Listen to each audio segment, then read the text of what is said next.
La mañanera de Ángel en el comienzo de una semana más, la mañanera de lunes, en el horario acostumbrado, las 6:30, antes de algunos clones por ahí que nada dicen y ya ni siquiera ruido hacen.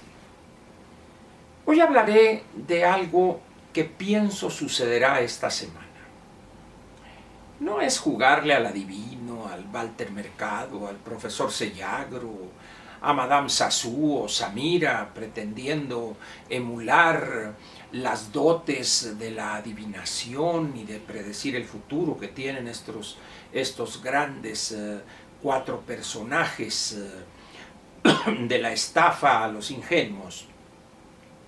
Simplemente por lo que ha pasado en los últimos meses y semanas, vale la pena hacer un ejercicio de adelantarnos, no mucho, no más de una semana, poniendo como límite el 1 de julio y ahorita le diré por qué. La semana que terminó mostró algunos puntos débiles de, iba a decir la cuarta transformación, pero no es así. Creo más bien que exhibió puntos débiles en la forma de hacer política de López. Aferrado López por un afán casi mesiánico o egocéntrico de utilizar el medio gobierno, los primeros 3 años, no para ratificar la adoración babeante e hipnotizada de millones todavía, no. Su objetivo es otro. Su objetivo es apoyar a sus candidatos o a los candidatos de ese movimiento raro que no se sabe bien a bien qué es, con miras a controlar la Cámara de Diputados con más de 251 de sus integrantes sin necesitar otros partidos.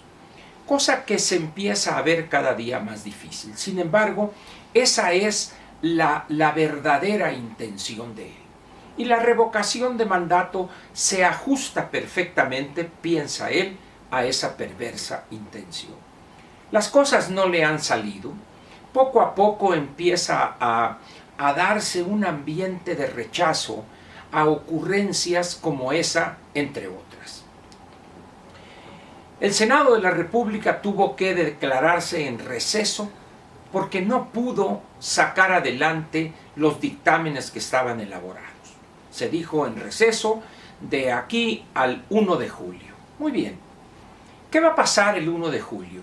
Pues mire, esencialmente se estaría festejando, vamos a ponerlo así, el primer aniversario de la victoria de López en el proceso electoral del año pasado, el año 2018. Hacerlo coincidir con eso, pues tiene también un mensaje ahí medio civilino, pero al final de cuentas creo que poco cambiará en la decisión de los senadores y de oposición, por supuesto, y creo que esa intención de la revocación de mandato, pienso, es lo que veo en este momento, no podrá salir aprobada para que López quede tranquilo y utilizar esa perversa estrategia para fortalecerse y fortalecer a sus candidatos y lograr lo que dije, el control absoluto de la Cámara de Diputados. Pero se dieron otros elementos. Hay un video por ahí en las redes sociales con la intervención del diputado Madero, donde ya en la desesperación de quien se considera, no derrotado, pero decir, ¿cómo es posible que estos colegas míos, diputados y los senadores, viendo lo que está haciendo López y deshaciendo con sus decisiones, se plieguen de manera ciega? En algunos casos utilizando palabras que algunos oídos castos dirán no son adecuadas para el Parlamento. Sin embargo, la ira contenida en algunos momentos y en otros desbordada del diputado Madero, dejan ver un hartazgo que ya empieza a transmitirse más allá de las dos cámaras del Congreso de la Unión. Pero lo más interesante de todo es la respuesta de los integrantes de las fracciones de Morena.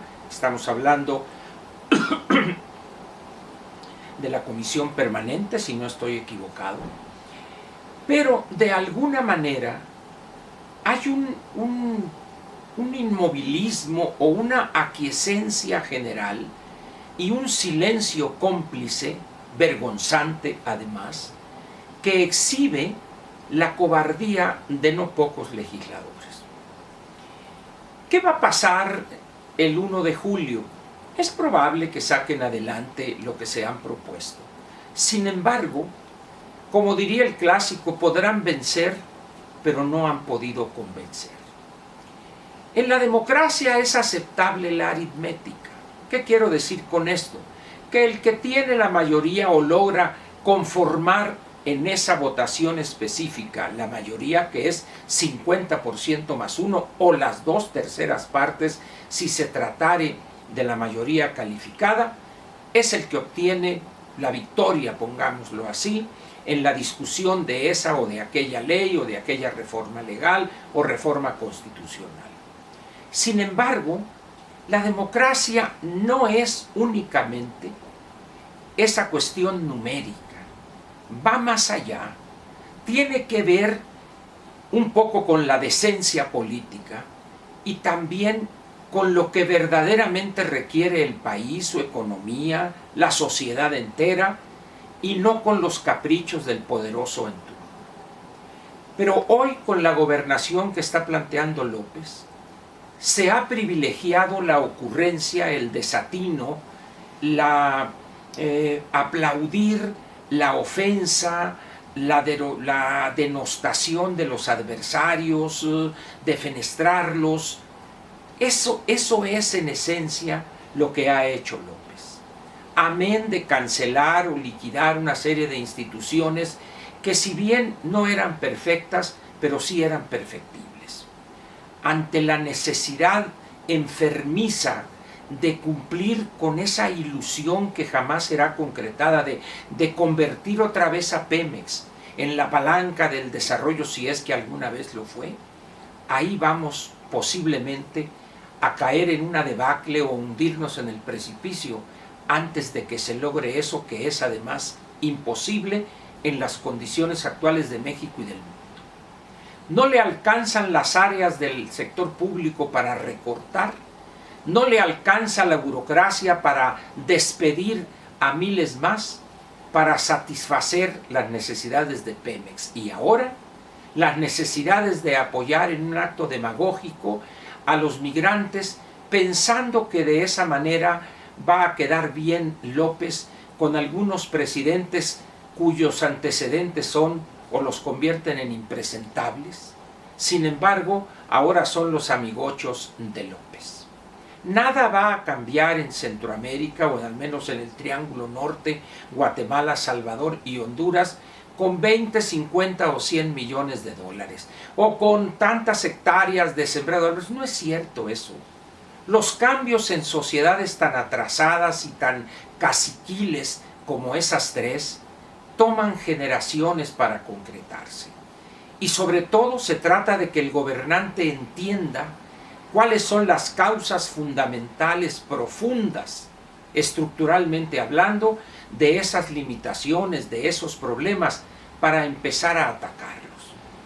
Pero López piensa que con dinero que no tenemos y regalándolo sin condición alguna, sin agregado alguno, va a quedar bien. No es cierto, hombre. No va a tardar unos pocos meses en que se exhiba esa demagogia. Pero volvamos al plano nacional. Esta legislatura, la 64, está entrando a una etapa de degradación y descrédito peligrosa para el quehacer legislativo. Tal parece que no hay la menor decisión de los 628 integrantes del Congreso de la Unión de buscar, y no batallarían mucho para encontrar, algunas piezas legislativas que requieren su actualización. No batallarían mucho. Si se decidieran a hacerlo, las encontrarían. 3, 4, 5, ahí están. Y eso estimularía la inversión, la facilitaría, estimularía la creación de la generación de confianza, pero no. Están atentos a lo que el Mesías, el Tlatoani, diga de lo que debe hacerse en el poder legislativo. Eso genera una especie de parálisis en el Senado y en la Cámara de Diputados.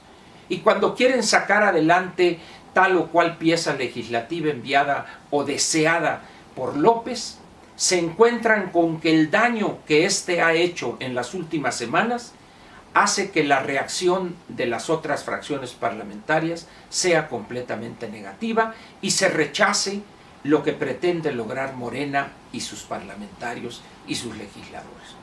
Y termino diciendo lo siguiente: probablemente o sin duda alguna la oposición tiene números muy bajos frente a lo que son las bancadas de Morena en ambas cámaras. Sin embargo, si uno, como dicen en los equipos o cuando se enfrentan dos equipos, si vemos hombre por hombre, es decir, si vemos el centro delantero contra el centro delantero o los pitchers de este equipo contra los pitchers del otro, decimos este equipo ganará. Si aquí vemos la calidad parlamentaria, la experiencia, el conocimiento sobre lo que pasa en el mundo de una muy buena parte de los integrantes de las fracciones de Morena, están para llorar. Por eso en los debates les ponen una pela, una zurra les ponen, y se para y sube a la trila ahí el diputado Madero y los chicotea, y los demás, miren, chentalitos diríamos en Sonora. ¿Y por qué? Porque es indefendible la posición de López. Sin embargo, ellos, en esa actitud servil y abyecta, callan y son cómplices por eso. ¿Qué pensarán ellos de lo que podrían reclamarle los hijos, los amigos, los colegas, los parientes, cuando el país siga cayendo por esa pendiente, caiga al abismo producto de las decisiones de López y de sus desatinos, y que ellos aprobaron en ambas cámaras del Congreso de la Unión? No tienen la mínima decencia política para decir ya basta. Y si no se atreven a contradecir al Todopoderoso, señores, aquí les dejo el gallo muerto, acábenlo de pelar. Pero son cobardes, son abyectos y serviles, y eso va a contribuir a que este país se hunda más rápidamente por no parársele frente a López y decirle: señor presidente, con el debido respeto, está usted equivocado y está causándole un gran daño al país. Pero es la política real, no la que quisiéramos tener.